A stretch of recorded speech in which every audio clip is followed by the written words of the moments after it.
Welcome to another episode of Talkin' Tone. I'll be your host, Dave Pops Clements. We're on location today in Burbank, California with a another very special guest. Very good friend of mine, Mr. Marque Coy. Good morning, ladies and gentlemen, and how are you this day? I'm doing fantastic, and you? I'm doing fine. We're glad to have you on, and we have this series, Talkin' Tone, and it's all about guitar tones. And I know you are the master of audio. You've been an audio technician for quite a number of years, and you've heard quite a few guitar tones in your time. And I know for a fact there's a lot of things I don't know about your career, but I do know that you worked at a place called the Rainbow Music Hall. Absolutely. In Denver, Colorado. And is that where you actually got your start, your first start? No, that is not exactly not where I started from. It's a lot of years ago. It was. That was 1977, 76. Wait, what year were you at the Rainbow Music Hall? Was it? Oh, I was in the 80s. Oh, really? I thought it was in the late 70s. No. Somewhere there. When did that place open? Was it? I don't know. Right about then, I guess. Around then, kind of, but it was. Somebody we could call. We could call Michael P. and ask him. I'm sure he'll know. Yeah. Because he was there with you. Oh, of course. Absolutely. So I know that I started there in 84. Wow. And what I had done years before that, I'd done my band that I'd worked for, and we'd done opening acts and stuff like that, and never really got anywhere. And was that your own personal band? Did you Not play? my own personal band, no. It was a group that I worked for. It was by the name of Helix. Oh, yeah. And then we became Boulder after that. Wow. When we finally got to Electra Asylum. Was Harry with you during that period? Oh, no. No, he came... Way after. That's way after. Way after. I guess we could skip ahead. Shadowfax? Did you work with Shadowfax? No, that was before me. Oh, wow. We were both doing different things with different people, and we both hooked up together with Krista Berg. Oh, right. And that would have been... 1979. So what year did you come out to L.A. to start working around this area? I had already come out. I'd actually come out several years before that. Before, like 77 probably, or somewhere in there? Yeah, kind of ish.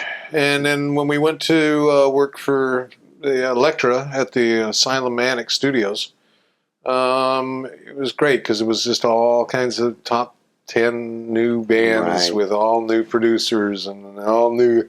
Just go for it. Go for it. Wow. The 70s would, look, I mean, my whole series is, I'm still living out of the 70s, man. Of course. I think the 70s guitar tones, Humble Pie and Led Zeppelin and, Pink Floyd, they set the mark. AC/DC, they set the mark, man. Well, they really they set a trend for, that period, but there was a mark already. I mean, there was great guitar tones, since the 20s and 30s and 40s and 50s and but the 70s, man, is just set that rock tone that we actually all kind of still really strive to get. Oh yeah. Don't we wish? Yeah, well, and it ain't that easy. You would think that putting a tube amp up and just putting a couple of mics on it, wouldn't be that difficult.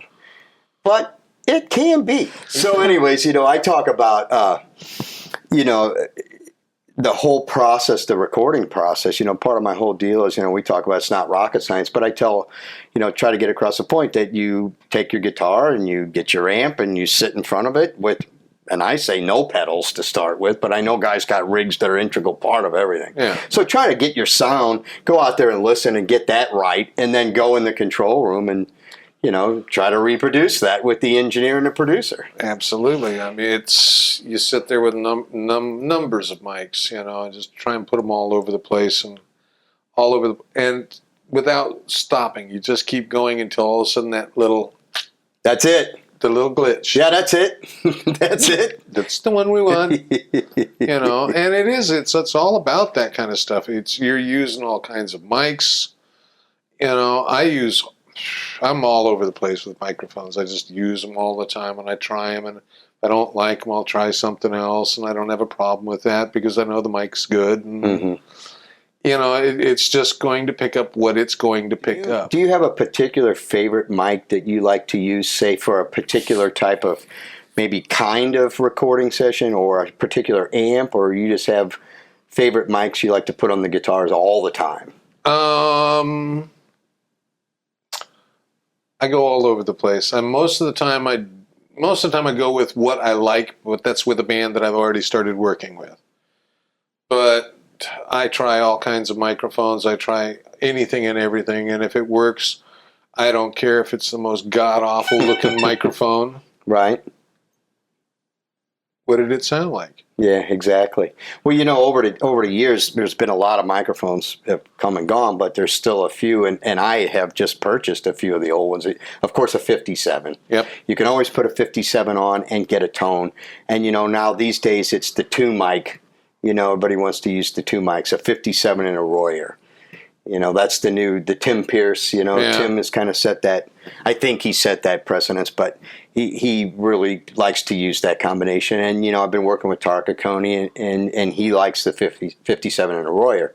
Now there's people that can use one mic, any kind of mic on the guitar, and people that use 7 or 8 mics on one speaker.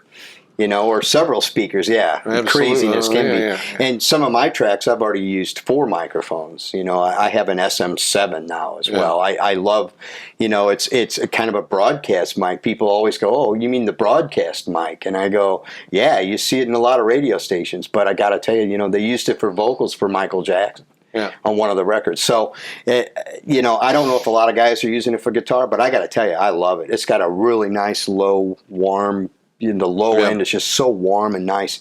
And that with the 57's nice. And I also have a Shure KSM 27, which is a condenser. Yeah. I always like to have a condenser in there somewhere and always bring that back. And I use that as kind of a room mic I have a small little studio home, so there's really not a big room. Yeah. But I do put that in the back, and that adds a bit of, I use that for the high end, really, for the high end, but the 57's pretty clear, and also I use an RE20, Electro Voice. 414, that's my only other difference. Yeah, the 414's a great guitar mic as well.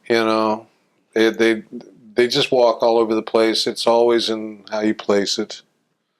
And it's that much and a whole lot more. I mean, for kids coming up just now, trying stuff, the 57's a great place. You go to Guitar Center, $89 or $86, you can buy one. And I guarantee you, if you get that, if you can just listen to that mic and get your good sounds from that, that's a great place to start. Yeah.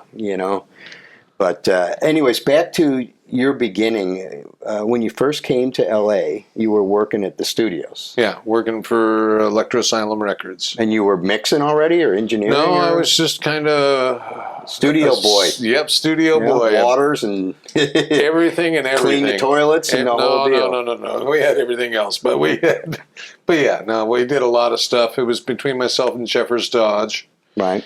And I don't know what's occurred to him over the years. I've been trying to track him down for years, no fail. Anyway, it's a shame. Anyway, we learned a lot. Yeah.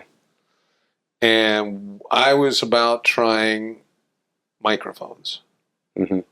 So I was out there playing all the time, playing the piano, moving the piano, mic, all kinds of different places. Trying things. And find, that's the way.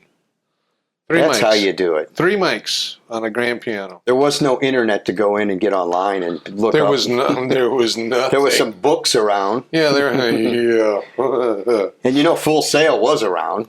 Or maybe not Full Sail, but I know there was a American Institute of Recording or something like that. I took a class there. Oh, yeah? I actually got a graduation from there.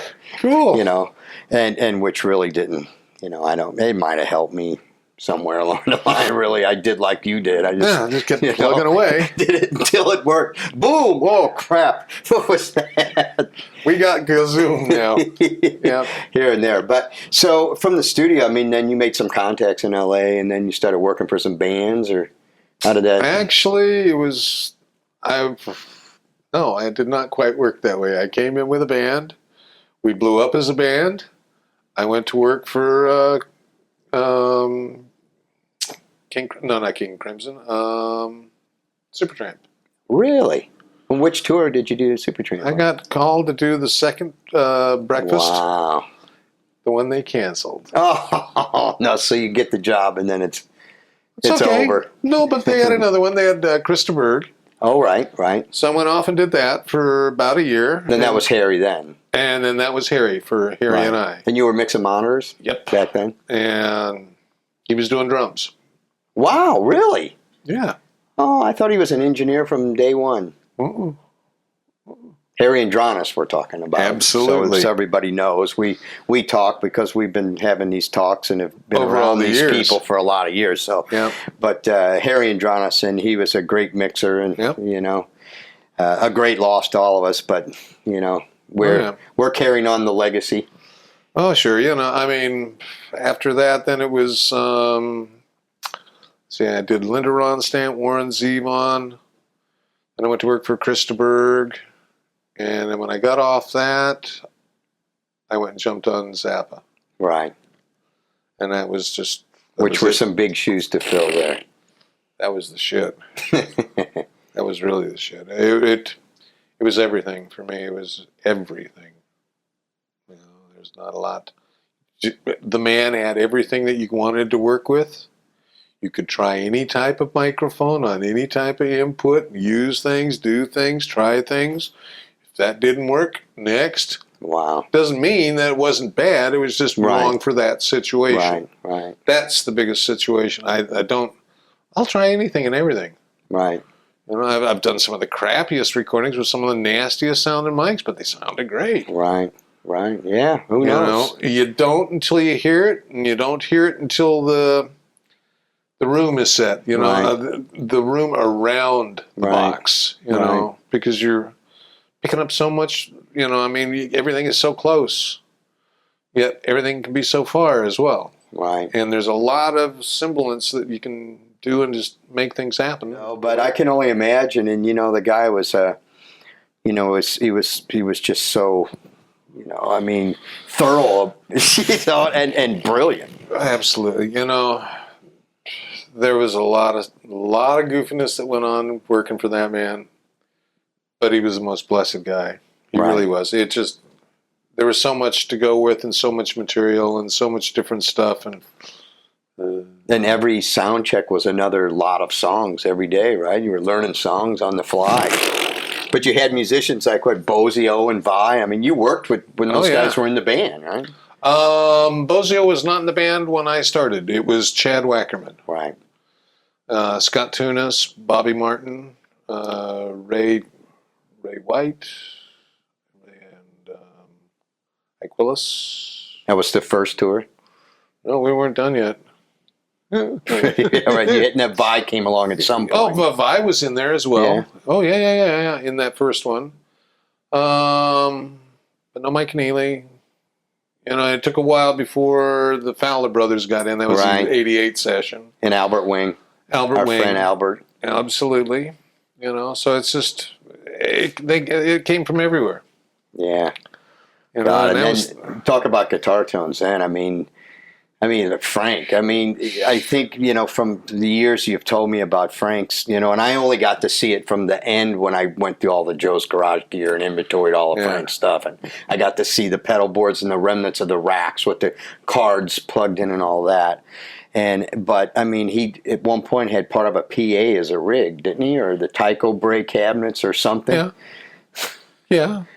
And we got rid of that after 1981. But when we stepped on the button, it was like, when he did a lead. Oh, no, not after. Well, we changed his guitar rigs around a lot. We did a lot. The crew guys, or just, did Frank want to do that, or was for the better of the show? He was trying to change up the show and change up what he had in the beginning when he first started, way before I came there with the Tycho Bray, was just, one big masso sound. Okay, so let's take these PA cabinets with all these different types of speakers that went to one side of PA. The other one went to another side, And we still had the other aux mix. So that when Frank went down, everything went. And everything went on. Wow. So when I started for him, it wasn't much of that. We had kind of gotten away from that, and we started up doing different things, and we did different, and everything worked. It was just his patience, what he came to listen for, and that's where we went.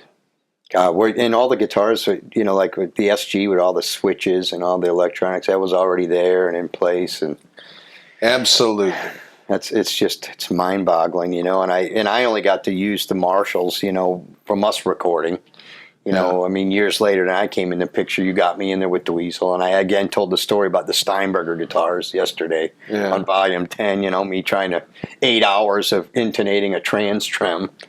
I may be making a fool of myself here. It's probably a much easier way to do it, but I did it. But it took me 8 hours, and I got the job. Anyways, we've spent a lot of time down at Joe's garage recording and tracking analog. Yep.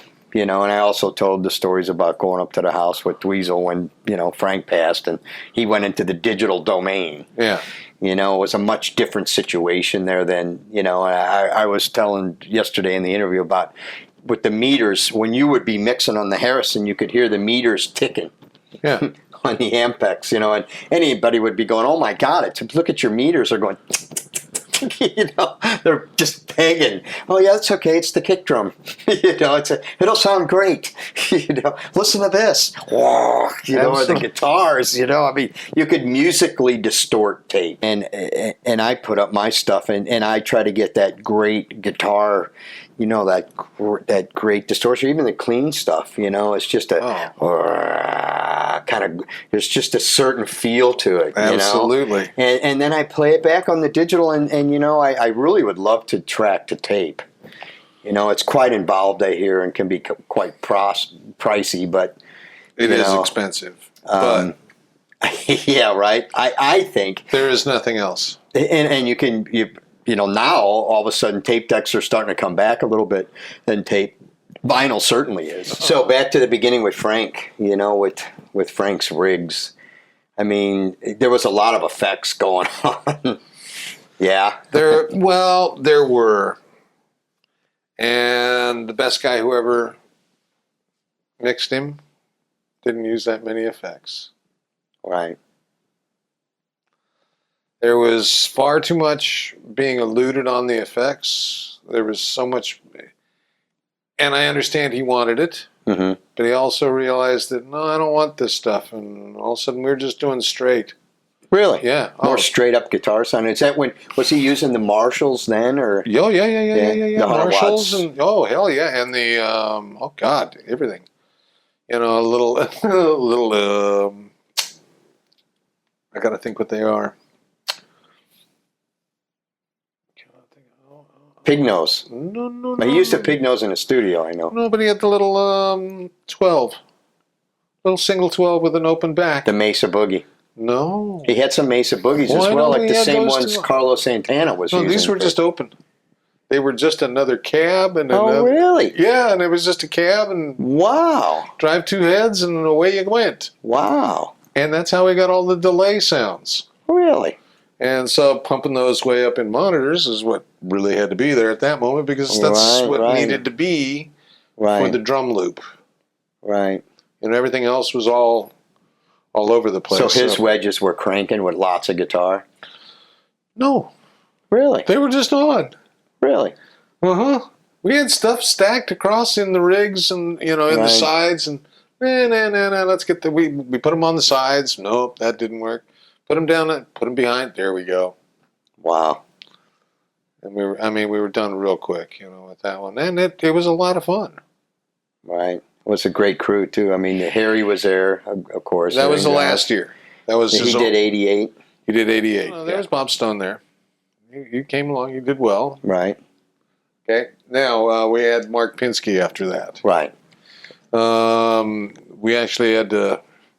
We did a lot of stuff. We got a lot of stuff done and got a lot of stuff set up. And worked quite well for us. Let's put it that way. And at that time was Dave Dondorf. Was he out there as the tech David then? Dondorf was on the 88 tour only. Before that was, who's the one in Nashville? Midget. No, not Midget. No, sorry. Birmingham, Alabama. Oh. Davey Moore. Davey Moore was a tech. Davey Moore was the front of house engineer for Right. Frank for years. Right, that's what I thought. Yeah. So yeah, that was where that went. And Right. that was good. And I mean, I had a lot of competition with him in a sense.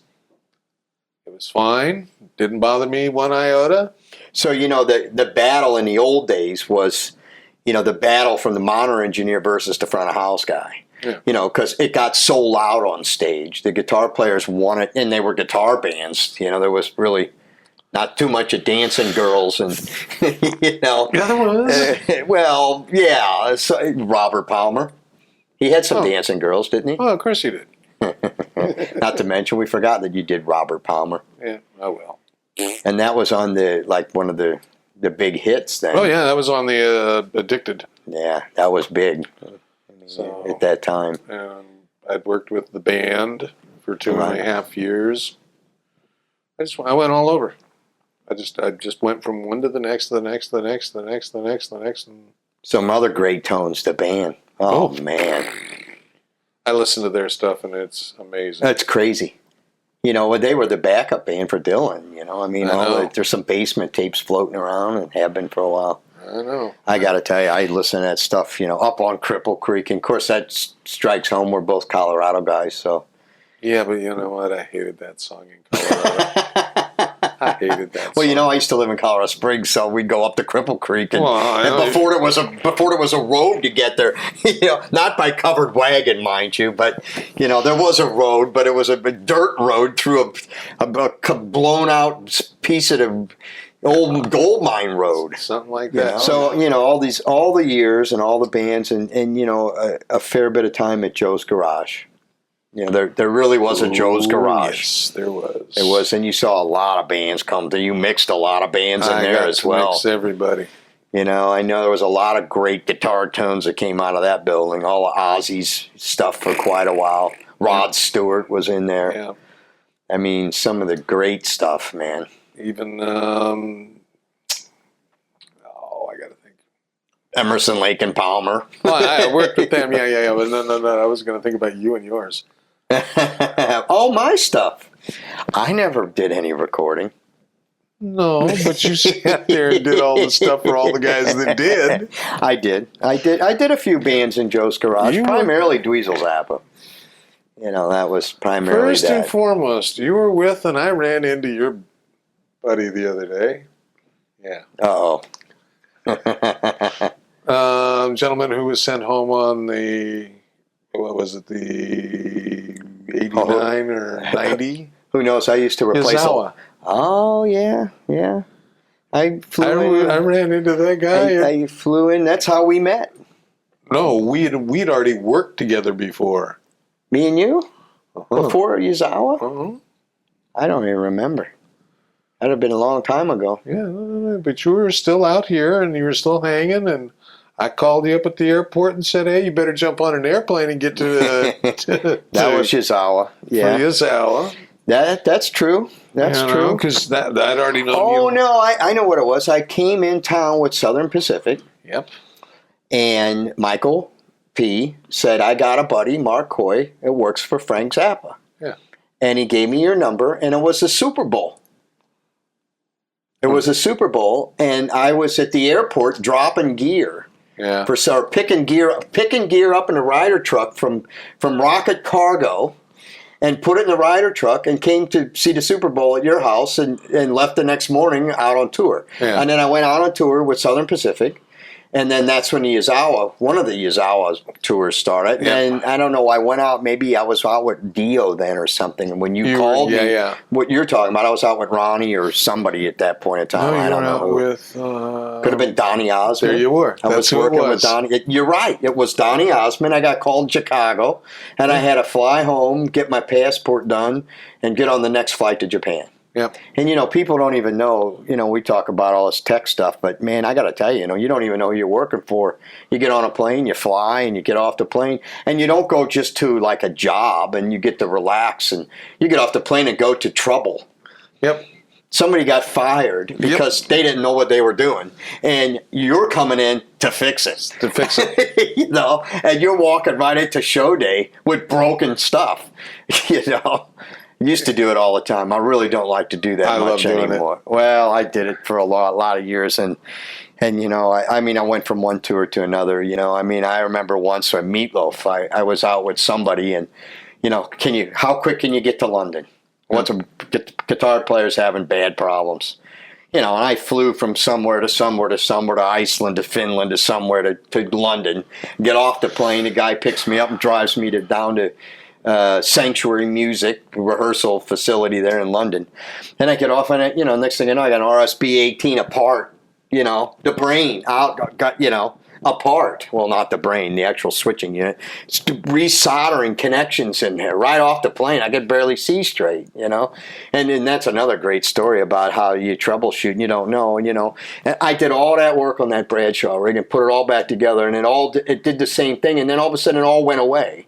What was happening was, when we would turn the rig up, like where we're going to be at concert level, everything was fine. But as soon as we would turn it down for rehearsal, it would like clamp like a compressor. Wow. Then it would take the rig to no level.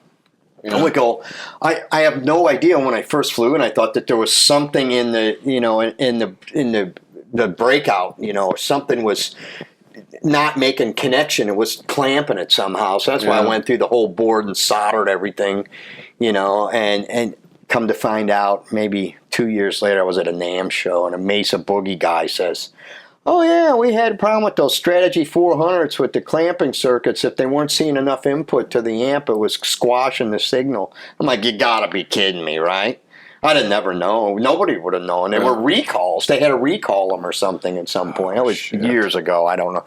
Really, no offense to him, but I was never a Boogie guy. I just, guys love them, but I don't like them. I'm a Marshall, and most recently have gotten into little combo amps. Yeah.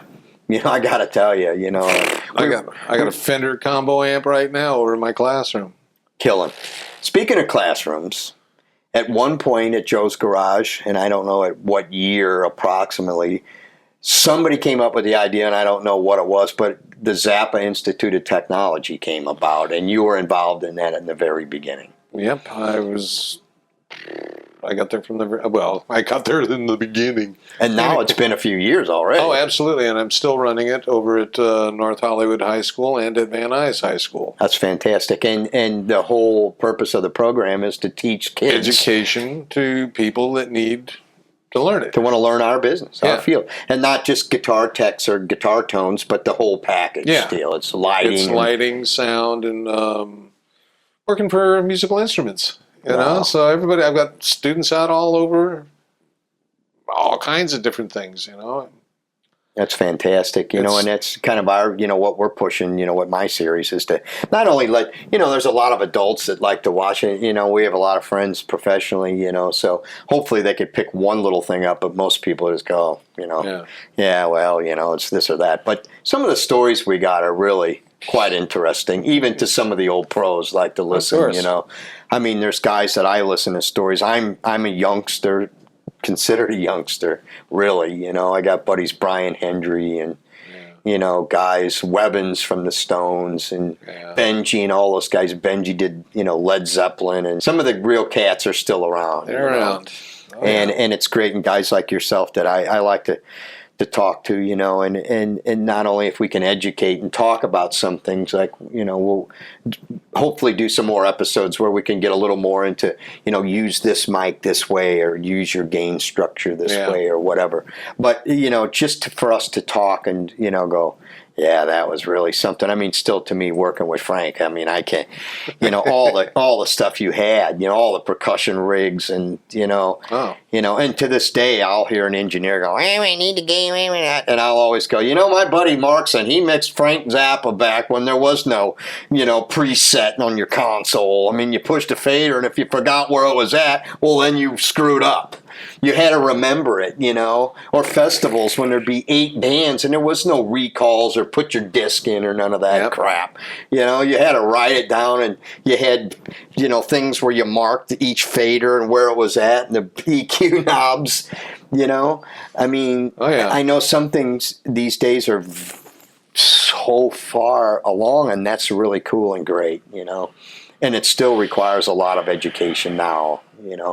But in the old days, it was a whole different thing. And still the consoles, I think, like I was saying, I have a Midas, a newer Midas. It's actually been designed after the XL3 and XL4, the input sections. Yeah. And I'm a huge fan of the Midas desks from the beginning, and still am, really.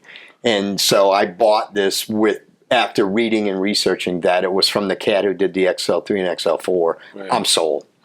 I said, it's a great way to get an interface. It has a FireWire interface, so I can come analog into the channels and out right into the Pro Tools.